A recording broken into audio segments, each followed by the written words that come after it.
गायत्री साधना से पाप मुक्ति भाग 1। गायत्री की अनंत कृपा से पतितों को उच्चता मिलती है और पापियों के पाप नाश होते हैं। इस तत्व पर विचार करते हुए हमें ये भली प्रकार समझ लेना चाहिए कि आत्मा सर्वथा स्वच्छ, निर्मल, पवित्र, शुद्ध, बुद्ध और निर्लिप्त है।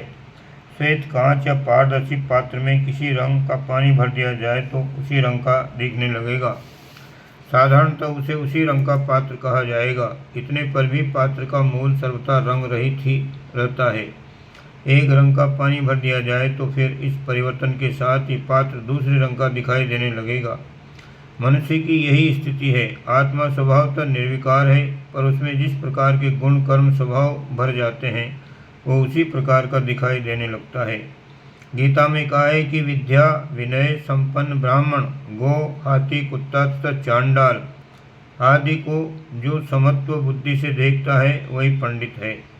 इस समन्वय का रहस्य यह है कि आत्मा सर्वथा निर्विकार है। उसकी मूल स्थिति में परिवर्तन नहीं होता। केवल मन, बुद्धि, चित्त, अहंकार, अंतःकरण चतुष्टय रंगीन विकारग्रस्त हो जाता है, जिसके कारण मनुष्य अस्वाभाविक, विपन्न, विकृत दशा में पड़ा हुआ प्रतीत होता है। इस स्थिति में यदि परिवर्तन हो जाए तो आज के दुष्ट का कल ही संत बन जाना कुछ भी कठिन नहीं है। इतिहास बताता है कि एक चांडाल कुलोत्पन्न तस्कर बदलकर महर्षि वाल्मीकि हो गया। जीवन भर वेश्यावृत्ति करने वाली गणिका आंतरिक परिवर्तन के कारण परम साध्वी देवियों में प्राप्त होने वाली परम गति की अधिकारिणी हुई।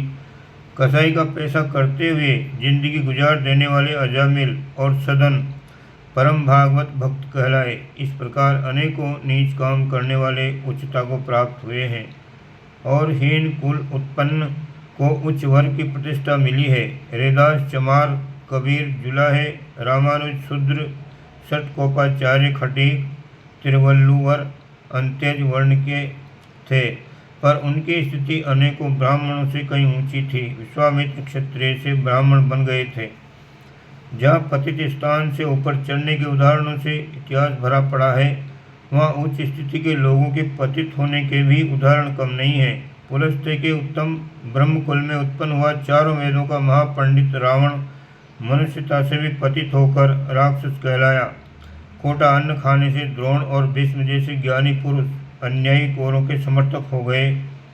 विश्वामित्र ने क्रोध में आकर वशिष्ठ के निर्दोष बालकों की हत्या कर डाली। पाराशर ने धीवर की कुमारी कन्या से व्यभिचार करके संतान उत्पन्न की।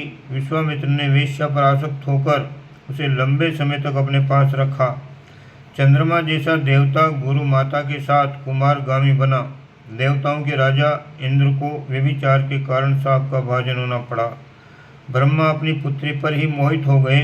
ब्रह्मचारी नारद मोहग्रस्त होकर विवाह करने स्वयंवर में पहुँचे। सड़ी गली काया वाले वयोवृद्ध च्यवन ऋषि को सुकुमारी सुकन्या से विवाह करने की सूझी। बलि राजा ने दान में भाजी मारते हुए शुक्राचार्य ने अपनी आंख गंवा दी। धर्मराज युधिष्ठिर तक ने अश्वत्थामा के मरने की पुष्टि करके अपने मुख पर कालिक पोती और धीरे धीरे नरोवा कुंजरोवा गुनगुनाकर अपने को झूठ से बचाने की प्रवंचना की। कहाँ तक कहें, किस किस की कहें। इस दृष्टि से इतिहास देखते हैं तो बड़ों बड़ों का स्थान च्युत हुआ पाते हैं। इससे प्रकट होता है कि आंतरिक स्थिति में हेर फेर हो जाने से भले मनुष्य बुरे और बुरे मनुष्य भले बन सकते हैं। शास्त्र कहता है कि जन्म से सभी मनुष्य शूद्र पैदा होते हैं। जन्मना जायते शूद्रः संस्कारात् द्विज उच्यते। पीछे संस्कार के प्रभाव से द्विज बनते हैं। असल में ये संस्कार ही हैं जो शूद्र को द्विज और द्विज को शूद्र बना देते हैं। गायत्री के तत्वज्ञान को हृदय में धारण करने से ऐसे संस्कारों की उत्पत्ति होती है जो मनुष्य को एक विशेष प्रकार का बना देते हैं।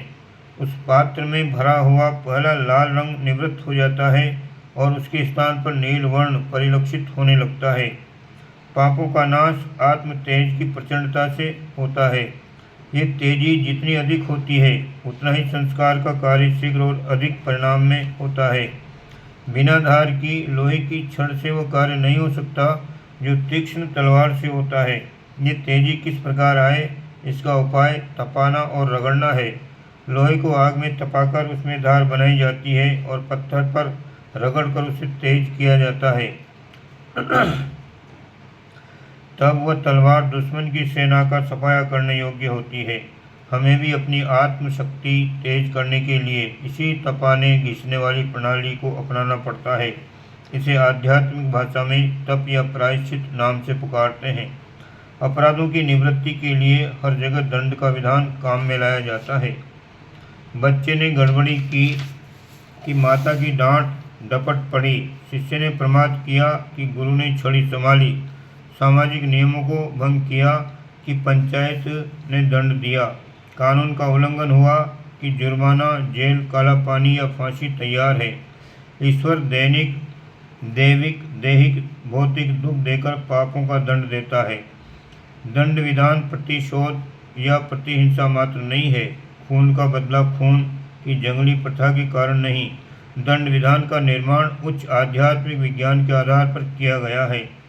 कारण यह है कि दंड स्वरूप जो कष्ट दे जाते हैं उनसे मनुष्य के भीतर एक खलबली मचती है, प्रतिक्रिया होती है, तेजी आती है, जिसे उसका गुप्त मानस चौंक पड़ता है और भूल को छोड़कर उचित मार्ग पर आ जाता है। तप में ऐसी शक्ति है, तप की गर्मी से अनात्म तत्वों का संहार होता है। दूसरों द्वारा दंड रूप में बलात् तप करा के हमारी शुद्धि की जाती है। उस प्रणाली को हम स्वयं ही अपने गुप्त प्रकट पापों का दंड स्वयं ही अपने को देकर स्वेच्छा पूर्वक तप करें तो वह दूसरों द्वारा बलात् कराए हुए तप की अपेक्षा असंख्य गुना उत्तम है। उसमें न अपमान होता है, न प्रतिहिंसा एवं न आत्मग्लानि से चित्त क्षोभित होता है, वरन स्वेच्छा तप से एक आध्यात्मिक आनंद आता है, शौर्य और साहस प्रकट होता है तथा दूसरों की दृष्टि में अपनी श्रेष्ठता प्रतिष्ठा बढ़ती है। पापों की निवृत्ति के लिए आत्म तेज की अग्नि चाहिए। इस अग्नि की उत्पत्ति से दूसरा लाभ होता है। एक तो हानिकारक तत्वों का, कसाई कल्मशों का नाश हो जाता है, दूसरे उनकी उष्मा और प्रकाश से देवी तत्वों का विकास, पोषण एवं अभिवर्धन होता है, जिसके कारण साधक तपस्वी, मनस्वी एवं तेजस्वी बन जाता है। हमारे ओम शांति।